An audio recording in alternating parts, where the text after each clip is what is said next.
మింగుడు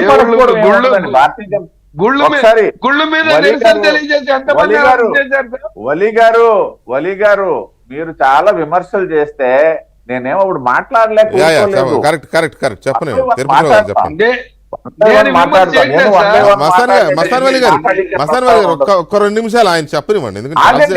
మీరు విమర్శిస్తే వద్దని నేను చెప్పను, లేకపోయినట్టయితే వణికిపోను. నేను దానికి ప్రతి విమర్శ చేయగలను, దానికి సమాధానం చెప్పగలను.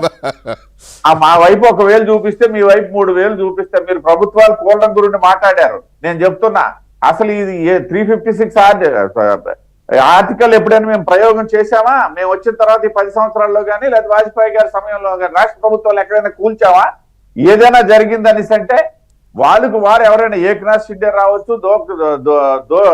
దోనాథ్ షిండే రావచ్చు, ఎవరు వచ్చినా సరే వాళ్ళుగా వచ్చినప్పుడే మేము తీసుకున్నాం తప్పిస్తే మేము ఎక్కడ ప్రభుత్వాలు కూల్చి రాలేదండి. కుదర ఆగండి, మాట్లాడదాం.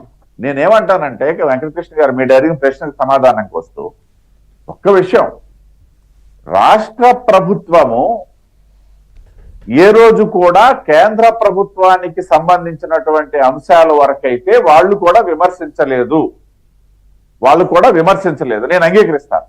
కానీ మా పార్టీకి సంబంధించినటువంటి అంశాల్లో ఏ రోజు కూడా వాళ్ళు మమ్మల్ని క్షమించలేదని అంటాను నేను. ఎందుకంటే చాలా సందర్భాల్లో మేము ఇప్పుడు ప్రతిపక్ష పార్టీ తాలూకా ప్రధాన కర్తవ్యము అధికార పార్టీ తాలూకా ఆగడాలను కానీ, అధికార పార్టీ తాలూకా వైఫల్యాలను కానీ, అధికార పార్టీ తాలూకా చేతకానితనాన్ని కానీ ఎండగట్టడం. అది తెలుగుదేశం పార్టీ అయినా, భారతీయ జనతా పార్టీ అయినా, జనసేన పార్టీ అయినా, కమ్యూనిస్ట్ పార్టీలను ఎవరు చేసినా అదే చేయాలా, వేరే పని ఉండదు ప్రతిపక్షాలకి. ఆ సందర్భంలోనే నేను చెప్పాను, కొన్ని సందర్భాల్లో తెలుగుదేశం పార్టీ చేసిన కార్యక్రమాలు భారతీయ జనతా పార్టీ కూడా చేయాల్సి వస్తుంది డెఫినెట్ గా. కాబట్టి నేను ఒక్క విషయం చెప్తున్నా, ఏ రోజు కూడా వీళ్ళు భారతీయ జనతా పార్టీ మొన్నండి మేము ఇక్కడ ఏదైతే నేను ఒక ఎగ్జాంపుల్ చెప్తాను. మొన్న 10 రోజుల క్రిందట ఎక్కడో వెస్ట్ బెంగాల్లో జరిగినటువంటి ఒక సంఘటనకు సంబంధించి మేము దేశవ్యాప్తంగా చేస్తున్నటువంటి నిరసన కార్యక్రమాలు భారతీయ జనతా పార్టీ జాతీయ పార్టీగా మాకు పిలిపించి మేము శ్రీకాకుళంలో చేస్తే మమ్మల్ని అరెస్ట్ చేయడం ఏంటండి? అంటే ఏంటి? ప్రభుత్వం, నేను ఎందుకు చెప్పానండి, ఇదే కాదు, దేవాలయాల విధ్వంసానికి సంబంధించి ఈ రాష్ట్ర ప్రభుత్వం దాదాపు 286 దేవాలయాలు కొల్లదోసింది, కొల్లగొట్టు. ఆ సందర్భంగా భారతీయ జనతా పార్టీ ప్రతి సందర్భంలోనూ కూడా రోడ్డు ఎక్కితే మమ్మల్ని ఏం చేసేవాళ్ళు మీరు చూశారు కదా, నిర్బంధాలు, హౌస్ అరెస్టులు, లేకపోతే ఏదైనా కార్యక్రమాల్లో ఉంటే ఎత్తుకుపోవడాలు. మొన్న ఏదైతే నెల్లూరు జిల్లాలో మా కార్యకర్తని ఒక సర్కిల్ ఇన్స్పెక్టర్ ఇలా 2 కాళ్ళు మధ్యన పెట్టి నొక్కేసినటువంటి వీడియోలు ఆంధ్ర ఏబిఎన్ ఛానల్లోనే ఫస్ట్ వచ్చాయి వెంకటకృష్ణ గారు, నేను కోట్ చేస్తున్నా. కాబట్టి ప్రభుత్వ పరంగా ఏదన్నా ఉంటే రాష్ట్రం విభజన తర్వాత, మీరు ఇందా చెప్పారు, విభజన తర్వాత రాష్ట్రానికి ఏదైనా అవసరాలు ఉంటే తీర్చిందేమో కానీ పార్టీల పరంగా వాళ్ళు మమ్మల్ని క్షమించడం కానీ మేమైతే వాళ్ళని క్షమించడం కానీ ఎక్కడా జరగలేదు.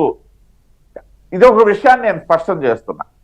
రెండో అంశం ఏంటనేసి అంటే వాళ్ళు కేంద్ర ప్రభుత్వానికి సంబంధించినటువంటి అంశాల్లో వాళ్ళు ఎందుకు నోరు విప్పట్లేదా, లేకపోతే భారతీయ జనతా పార్టీకి సంబంధించినటువంటి అంశాల్లో నోరు విప్పట్లేదో అనేసి అంటే నేను దీనికి ఒక ఉదాహరణ చెప్తాను.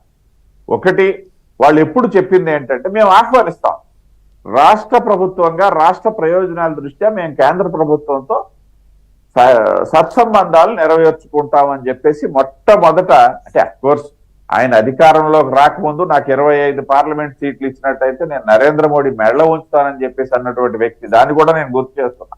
మెడలు వంచలేవు సరే కదా, తొడలు కొట్టడానికి కూడా పనికిరావు అని చెప్పేసి ఆ రోజు నేనే మాట్లాడాను. తొడలు కొట్టడానికి కూడా పనికిరావు, ఏది ఆయన తొడలు ఆయన కొట్టుకోవడానికి, తొడకొట్టి పిలవడం అంటాం కదా, అదే మాట్లాడినటువంటి వ్యక్తి నేను మేమేం మర్చిపోలేదు. అయితే ఎప్పుడైతే 22 సీట్లు వచ్చిన తర్వాత కూడా మొట్టమొదట ప్రకటించాడు అస్త్ర సన్యాసం. ఎందుకనిసంటే వాళ్ళకి మన అవసరం లేదు కాబట్టి మేమేం చేయాలి, దీన్ని ఏమంటాం అనేసి అంటే ఏదో మా మీద దయతలిచా, మాకేం అవసరం, దయతలి చేయాల్సిన పని ఏమీ లేదని మేము చెప్పాం ఆనాడు కూడా. ఒకటి నీ చేతకాంతనం నువ్వు చూపించుకోలేవు, నీకున్నటువంటి ఇబ్బందులు వ్యక్తిగతమైనటువంటి అవ్వచ్చు, వ్యవస్థీకృతమైనటువంటి అవ్వచ్చు, నీతో ఎవరు లేనటువంటి పరిస్థితుల్లో నీ కుటుంబమే నీతో లేనటువంటి పరిస్థితి చివరికి వస్తున్నటువంటిది ఇవాళ ప్రారంభంలా, దాదాపు 3 సంవత్సరాల కిందటి నుండి ఆయనకి అభద్రతా భావం ఉంది. ఈ నేపథ్యంలో అవ్వచ్చు, ఒకవైపు పార్టీలో వస్తున్నటువంటి ఒక మనం ఒకసారి నేను ఇది కూడా గుర్తు చేస్తాను. గెలిచినప్పుడేమో నా తాలూకా సత్తా అన్నటువంటి జగన్మోహన్ రెడ్డి, నా వల్ల గెలిచామని. ఇవాళ చాలా మంది ఎమ్మెల్యేల కంటే అక్కడ ఇప్పటి వరకు ఆయన ముఖాన్ని చూసే పరిస్థితి లేదట. అటువంటి పరిస్థితి నుండి ఇవాళ ఎమ్మెల్యేలు తప్పు చేశారు, మినిస్టర్లు తప్పు చేశారు. పాపం మినిస్టర్లు ఏడుస్తున్నారు, గోల గోల, ఏదో కొంపలు మునిగిపోయినట్టుగా ఏడు పేర్చుకొని మరి వస్తున్నటువంటి పరిస్థితులు మనం చూస్తున్నాం. అంటే ఆ రోజు నా గొప్పతనం, ఈ రోజు బుక్కపట్టి ఏడుస్తున్నాడా? కుక్కపట్టి ఏడుతున్నారండి, కుక్కపట్టి ఏడుతున్నారు. మా అమర్నాథ్ అయితే మా ఉత్తరాంధ్ర మంత్రి పాపం ఇప్పుడు లాస్ట్ కి అది తంతె ఎక్కడో పడినట్టు వెళ్ళిపడి అనకాపల్లి అది కూడా లేదని చెప్పేసి ఇప్పుడు ఏడుపడ్డా చెప్తున్నా. ఇట్లాంటి అయితే నేను అనేది అదే, ఇప్పుడు మీరు అన్నారు కదా, అది నీ ఫెయిల్యూరు, నీ అసమర్థత, నువ్వు నీ చేతులారా చేసుకున్నావు, లేకపోతే నిలదీయలేకపోయావు, నువ్వు రాష్ట్రానికి ఏమవసరం అది నువ్వు సాధించుకోలేకపోయావు అని మీరు అన్నారే. అగో ఇలాంటివన్నీ బయటకు వస్తాయని బీజేపీని టచ్ చేస్తే, బీజేపీని ఈ టైంలో కనుక బీజేపీని ఒక మాట అంటే ఇంకా అయిపోయినట్టే, మొత్తం కడిగేస్తారు, రేవెట్టి కడిగేస్తారు పైనుంచి కింద వరకు. సో అందుకని బీజేపీ జోలికి వెళ్ళడం లేదా, ఈ అప్పులు ఇవన్నీ లెక్క డొక్క బయటికి తీస్తే మొత్తము కోసాలు కదిలిపోతాయి. అసలే అంతంత